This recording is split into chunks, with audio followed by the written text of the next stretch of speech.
সভাপতি মাওলানা আনসার হুজুর।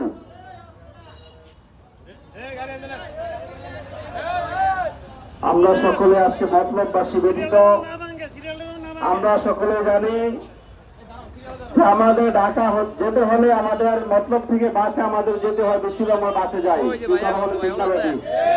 কিন্তু আমরা এত দুর্ভাগ্যের জাতি, আমাদের মতলব ঢাকার সনিকটে, কিন্তু তারপরে উল্লেখযোগ্য কোনো উন্নয়ন আমাদের মতলবে হয় নাই। আমাদের এখানে এসি বাস দিয়েছিল, কিছুদিন চলার পরে সে এসি বাস আর এই রোডে আমাদের চলতে পারে না। আমাদের যে জোনপুর এক্সপ্রেস মতলব পরিবহন, জোনপুর এক্সপ্রেস মতলব পরিবহন যে গাড়িগুলো আছে, আজকে আমরা এই মানববন্ধন থেকে দাবি করতে চাই, আমাদের মানববন্ধনের উদ্দেশ্য হলো কোন কাগজবিহীন কোন গাড়ি আমাদের মতলব রোডে আমরা আজকের পর থেকে দেখতে চাই না। কথা বলা ঠিক না। দ্বিতীয়ত আমরা চাই, আমরা লক্ষ্য করে দেখেছি যে যখনই আমাদের এই গাড়িগুলো ঢাকার থেকে নারগাঁয় আসে, আসার পর হেল্পার দিয়ে গাড়ি চালানো হয়, এবং যে হেল্পার যেদিন যে অ্যাক্সিডেন্ট হয়েছে, যে তাজা প্রাণ হারিয়েছে, ওই গাড়ি চালিয়েছিল একজন হেল্পার। আমরা আজকের এই মানববন্ধন থেকে স্পষ্ট বলতে চাই, যদি আজকে এরপর থেকে হেল্পার দিয়ে গাড়ি চালানো হয়, এই রোডে আর গাড়ি চলতে দেওয়া হবে না। কথা বলেন। আমরা কোন হেল্পারের ড্রাইভারে গাড়ি চালাতে চাই না। যিনি গাড়ি চালাইবার যোগ্য ড্রাইভার, লাইসেন্স আছে, তিনি এখানে গাড়ি চালাবে। তৃতীয়ত, আমাদের এই ড্রাইভার যারা আছে, যারা গাড়ি চালায়, বেশিরভাগই মাদক সেবন করে। এই মাদক সেবন করার কারণে তাদের অ্যাক্সিডেন্ট অতিরঞ্জিত হচ্ছে। আমরা আজকে এখানে প্রশাসনকে বলতে চাই, ওসি মহোদয় কিছুক্ষণ আগে ফোন দিয়েছেন, তিনি বলেছেন যে রবিবারে টিউনু স্যার আসবে, ওনার মন্ত্রণালয় ওনার অফিসে বসা হবে।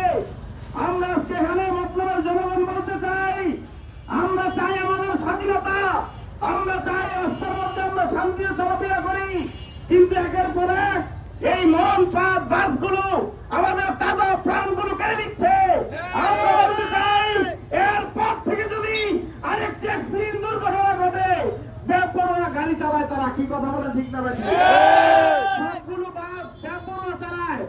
তারা মেইন রোড থেকে যখন নারগাঁও রোডে ঢুকার পরে এমন ভাবে গাড়ি চালায়, মনে হয় যেন মেইন রোড থেকে এটাও বড় রোড। কি বলেন? কথা ঠিক নেই।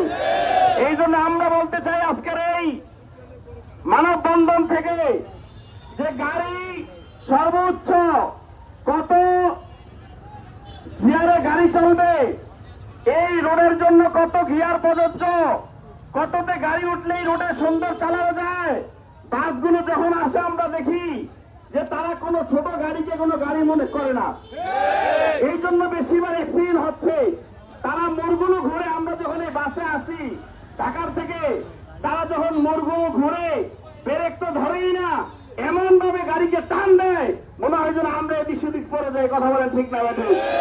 যেহেতু রাস্তা ছোট, আমাদের রাস্তা সংকীর্ণ রাস্তা, যদি নিয়ন্ত্রণ করে গাড়ি চালাতে পারে তাহলে গাড়ি চালাবে, আর যদি নিয়ন্ত্রণবিহীন গাড়ি চালাতে চায়, আজকের পর থেকে, যেহেতু রবিবারের কথা আমাদের টিউনু ওসি মহোদয় বলেছে, আজকে যদি রবিবারের পরে আমরা ওনাদেরকে, আজকে হলো বৃহস্পতিবার, শুক্র, শনি, রবি, এই 2 দিন 3 দিন সময় দিলাম, যদি এর মধ্যে আমাদের সঙ্গে বোঝাপড়া হয়, আমরা যদি সুষ্ঠুভাবে শান্তিতে চলতে পারি, গাড়ি যদি নিয়ন্ত্রণ নিয়ে চলতে পারে, কোন মাদকবিহীন গাড়ি যদি চলতে পারে, আমরা গাড়ি রাস্তায় চলতে দিব। কথা বলা ঠিক না? বেঠিক।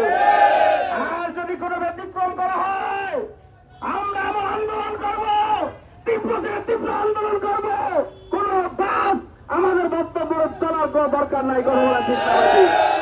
আমরা মতলববাসী, আমরা সিএনজি চড়বো, আমরা অটোতে চড়বো, আমরা অন্য কোনো গাড়ি ব্যবহার করবো, কিন্তু এই মরণ ফাঁদে আমরা দ্বিতীয়বার আর পাও দিতে চাই না। কথা বলেন ঠিক না?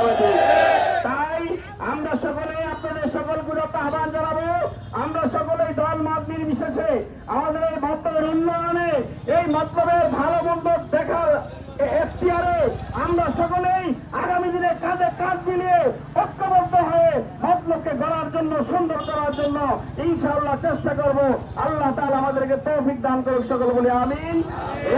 রবিবারে কি রেজাল্ট আসে, সেই রেজাল্টের পরে দ্বিতীয়বার আবার আন্দোলনের ঘোষণা দেওয়া হবে, কথা ঠিক না ঠিক?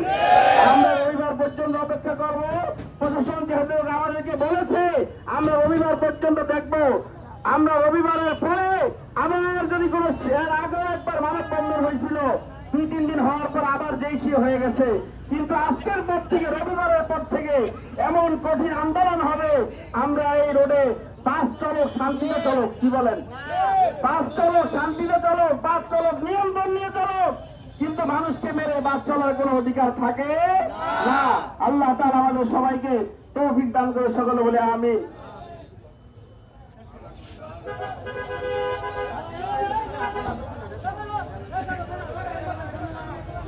যাক, আলহামদুলিল্লাহ, আমরা আজকের মতো এখানে সমাপ্ত করলাম। আগামী রবিবারে আমরা আমাদের থানাতে